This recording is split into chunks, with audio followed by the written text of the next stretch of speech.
Halo semuanya, di sini kami akan mempresentasikan makalah penelitian kami yang berjudul Pemanfaatan limbah bulu ayam, uji efisiensi enzim bromelin terbaik. Jadi hal yang melatar belakangi kami melakukan penelitian ini adalah manusia membutuhkan makanan untuk beraktivitas dan setelah beraktivitas akan makan lagi. Siklus ini akan berulang terus menerus. Salah satu komoditas yang diminati oleh masyarakat adalah ayam. Setelah ayam diolah, ayam akan menghasilkan limbah berupa bulu ayam. Nah, bulu ayam ini terlalu cukup lama, yaitu sekitar 7 tahun. Ayam menghasilkan rata-rata bulu 4-9% dari bobot hidupnya. Dan juga bulu ayam mengandung protein, namun berupa protein kasar.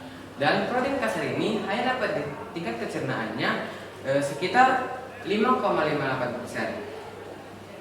Nah, agar protein ini dapat dicerna, maka harus dipecah terlebih dahulu. Nah, kami memiliki solusi yaitu memecah protein menggunakan enzim papain dari kulit pepaya dan enzim bromelin dari kulit emas, yaitu dengan memfermentasinya dengan metode hidrolisis enzimatis. Selanjutnya, tinjauan pustaka mengenai limbah bulu ayam.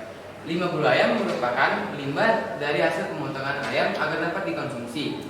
Nah, berikut adalah grafik rata-rata konsumsi per kapita seminggu daging ayam yang relatif meningkat di daging ayam ras, sehingga limbah bulu ayam turut meningkat populasinya. Dan juga limbah bulu ayam ternyata kaya akan kandungan nutrisi, yaitu sekitar 85% dari bulu ayam adalah protein. Ini dong. Di sini saya akan menjelaskan mengenai limbah kulit pepaya. Limbah kulit pepaya adalah limbah yang dihasilkan dari proses pengulitan buah pepaya. Pepaya mengandung enzim proteolitik atau dikenal juga dengan enzim papain. Enzim papain ini berfungsi untuk memecah protein menjadi protein yang lebih sederhana lagi.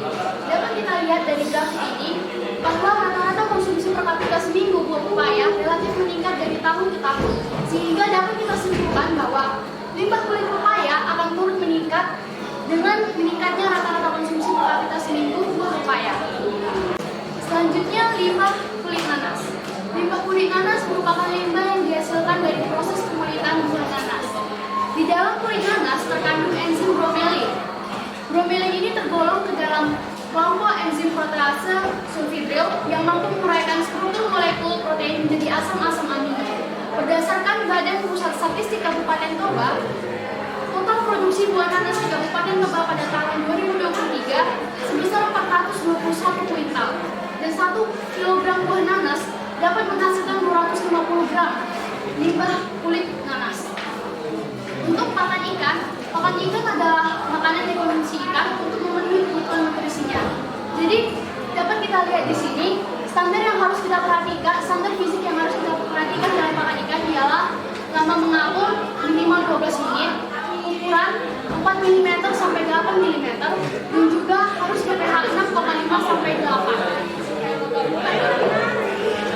Untuk desain eksperimen kami, pertama kami mempersiapkan instruksi alat-alat dan bahan, kemudian kami mengekstrak enzim papain dan juga bromelin, lalu kami membuat bulu ayam, dan selanjutnya fermentasi bulu ayam dengan enzim yang telah kami ekstrak tadi, dan disinilah kami melakukan uji efisiensi. Setelah itu, observasi dan uji kelayakan hasil fermentasi. Dan yang terakhir, kami akan membentuk tepung bulu ayam tersebut menjadi standar ukuran pakan ikan. Untuk variabel bebas dalam penelitian ini adalah kadar enzim papain dan enzim bromelin dalam pengolahan pakan ikan. Variabel kontrolnya berupa enzim papain dan juga bromelin, dan variabel perikatnya merupakan kualitas fisik dari pakan ikan yang dihasilkan. Dari hasil penelitian tadi, kami mendapatkan hasil sebagai berikut.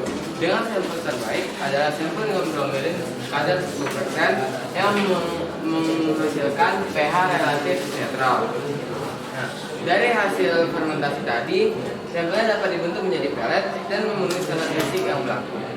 Maka dapat disimpulkan bahwa papain dan bromelin dari limbah kulit nanas dan pepaya efisien digunakan, dan bahwa bromelin lebih efisien daripada papain karena bromelin lebih cenderung menetralkan kadar pH dari limbah bulu ayam. Oke.